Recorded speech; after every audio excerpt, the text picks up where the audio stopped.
Hey dyers, in today's video, I'll show you step-by-step how to install a Delta shower trim kit, including the faucet valve and handle, tub spout, and shower head.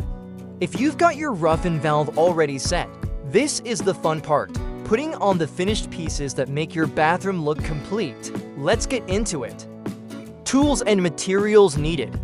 Delta shower trim kit valve cartridge, handle, cover plate, tub spout, shower arm and head, screwdriver or Allen wrench. Plumber's tape, pipe sealant optional. Cloth to protect finishes. Step 1. Prepare the valve. First things first, make sure the water is turned off. Remove the test cap and any plastic plug that came with the rough-in valve. Take your Delta cartridge assembly, making sure the H for hot is on the left side.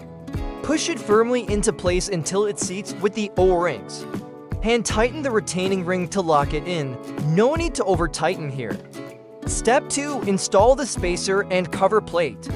Slide the spacer ring into position. It keeps the trim stable. Your kit includes a foam gasket. This seals water out so you don't have to use silicone. Place the cover plate against the wall and tighten evenly. Step 3. Mount the handle. Slide the handle over the stem. Secure it with the set screw using your screwdriver or Allen wrench. Snap on the decorative cap for a finished look. Step 4. Install the tub spout. Make sure your copper pipe is smooth and clean.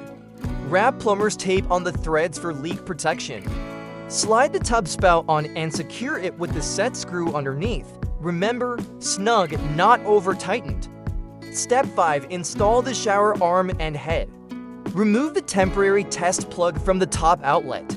Wrap plumber's tape on the shower arm threads and apply a little pipe sealant if you want extra security. Screw the shower arm into place and hand tighten until snug. Attach the shower head, tightening carefully with a wrench and cloth to protect the finish. Now turn your water back on and test everything. Handle moves smoothly, tub spout flows cleanly. Shower head sprays with no leaks, and that's it. Your Delta shower trim kit installation is complete. Thanks for watching. If this video helped you, hit the like button, subscribe for more DIY plumbing and bathroom projects, and drop your questions in the comments. I'll be happy to help. Happy DIY, and I'll see you in the next one.